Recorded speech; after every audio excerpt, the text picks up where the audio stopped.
This is an AI playing The Binding of Isaac. It's dodging attacks it has never seen on a floor it has never seen, and right now, it's playing better than I can. 3 days ago, it couldn't walk through a door without dying. This isn't the result of the recent AI explosion from large language models. This is an AI that's 100 years old, older than the computer it's running on. It started with a hungry cat in a box.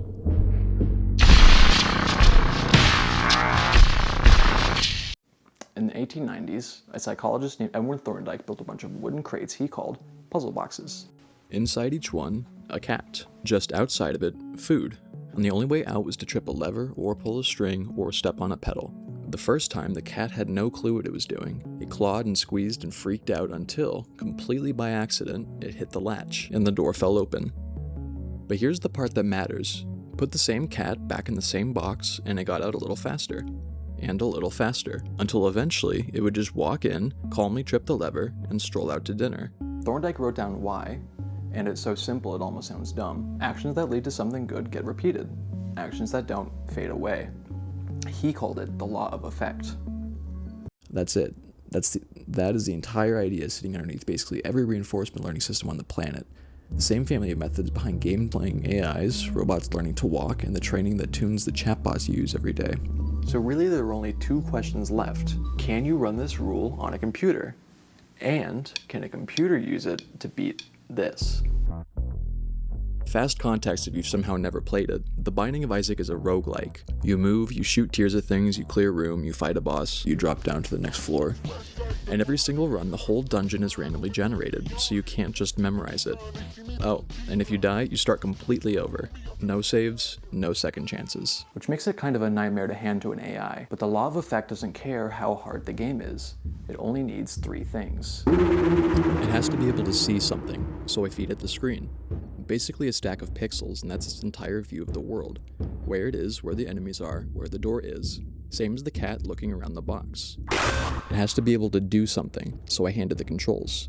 Move in 8 directions, shoot in 4, add a couple extras for abilities. That's the whole moveset.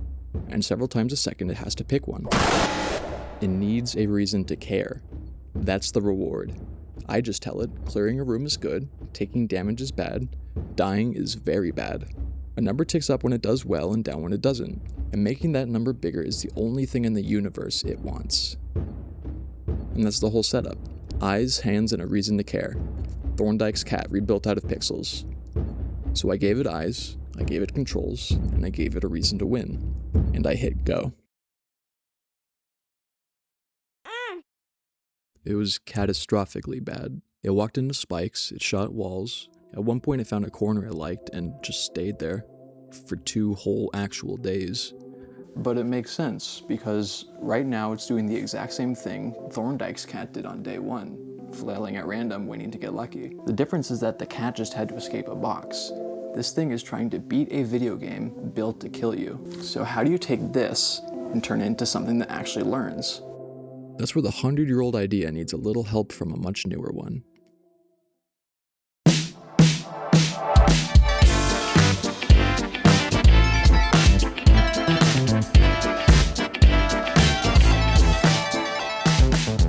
The 100-year-old idea, reward the good behavior, is right.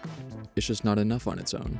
To get from flailing in a corner to killing a boss, you have to fix 3 things that Thorndike's cat never had to deal with.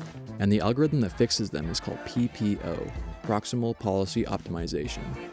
Ignore the name for now, we're going to explain every word. First problem. How does it even know what good is? All it has is that one reward number, so whatever I attach that number to becomes its entire reason for existing.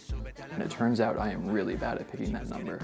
So first, I gave it a point every time it fired a tier. You need to shoot to win, right? So it learned to walk into an empty room and shoot the wall, forever. Maximum points, but no progress. Fine, so I rewarded it for surviving instead. The longer it stays alive, the more it scores, so it found the safest possible strategy. Back into a corner and never fight anything ever. What's crazy is that it's technically doing a good job right now. This has a name. It's called reward hacking, and it's the bane of anyone who does this for a living. The AI is basically a genie. It grants the wish you literally wrote down, not the one you meant. Get the reward even slightly wrong, and it will find the dumbest, most technically correct way to abuse it, every single time. But honestly, getting the reward right is most of the job.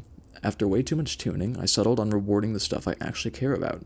Clear rooms, take less damage, get deeper, kill bosses, do not sit in one spot for too long. Now, finally, the number points the right way. And one quick piece of vocab because we're about to need it. The AI strategy for any screen it's looking at, how likely it is to pick each possible move, that's called its policy. And learning, for our purposes, just means slowly nudging that policy so the good moves get more likely. That's the policy in PPO. Second problem. Say it has a genuinely great run, clears 3 floors, everything clicks. The naive instinct is, amazing. Everything I did was perfect. Let's do all of it again the exact same way. That is a trap. Maybe the layout was just easy. If you reinforce everything after every good run, you spend your whole life chasing lucky flukes. So PPO doesn't only learn how to act, it also learns how to predict. For any situation, roughly how well do I expect things to go from here? That second skill is called the critic. Picture a little inner voice that looks at the screen and goes, it's a pretty good spot. Or, oh no, this is bad. And now I can ask a much smarter question. Not did the run go well, but did this specific move turn out better than I expected? Better than expected, make it more likely. Worse than expected, make it less likely.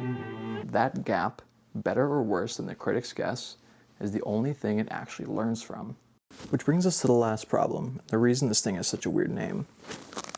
Reinforcement learning is famous for being unstable.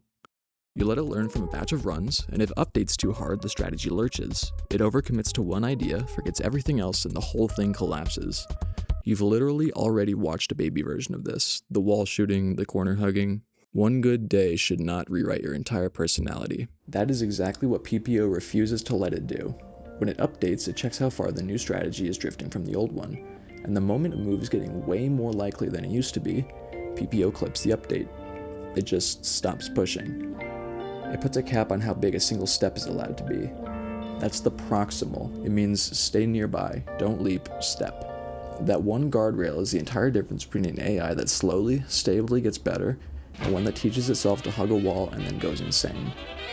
There's also a catch hiding in here that explains the grind you're about to see. PPO can only learn from runs played by its current strategy. The instant it updates itself, all that old footage is basically worthless. It doesn't reflect how the AI behaves anymore. So it throws it out and goes and plays again. Learn a little, replay. Learn a little, replay. Which is why this takes not 10 runs, not 100, but thousands. And that's the whole machine. Strip away the names, actor, critic, clipping, and look at what it's actually doing. It tries things. It notices which things did better than expected. It makes those things a little bit more likely, carefully, without overreacting. That's the law of effect. The exact rule Thorndike pulled out of a cat in a cardboard box in the 1890s. Pretty much the only thing PPO adds on top is the ability to run that rule thousands of times over without losing its mind doing so. So, Thorndike's cat needed a few quiet afternoons to figure out the latch, but this thing is about to get thousands of lifetimes. And the question I started this project to answer is dead simple. Is that enough? Can a 100-year-old rule running on my computer actually beat one of the hardest games that I own? Let's find out. So I let it loose. And at first, nothing. This is Generation 0, its very first attempts before it's learned anything. It's not playing, it's actually just pressing random buttons at this point. But every death is data. A scrap of reward here, a loss there, and PPO nudges the strategy just a little and sends it back in.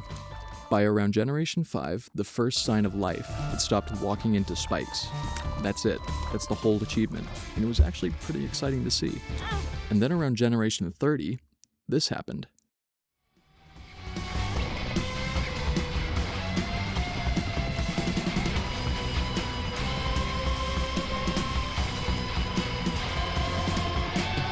It cleared a room on its own. Nobody told it how, it just figured out that killing the things and not dying is what makes the number go up. Exactly like a cat figuring out a latch, just a few thousand attempts later. But clearing a room is one thing. A room really isn't that hard to beat. The question I actually cared about, the whole reason I built this, was a boss. So I let it keep going. Hundreds more lives, thousands. And then I came across the thing I was looking for.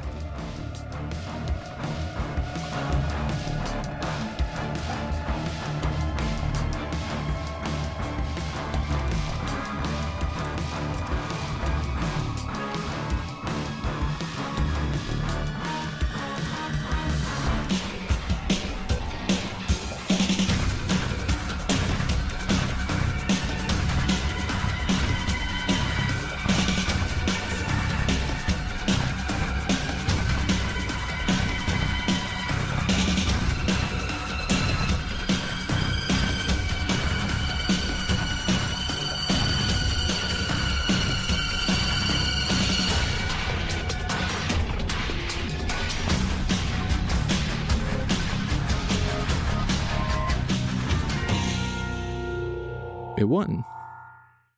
100 years ago, a guy with some cats and a few cardboard boxes wrote down a rule about how learning works. He never saw a computer, he never saw a video game. He just noticed that the things which get rewarded get repeated. And that rule, that exact rule, just taught a program to beat a boss in a game built by humans to be brutally hard that it had never seen before. We never needed a smarter idea than Thorndike's. We just needed enough tries.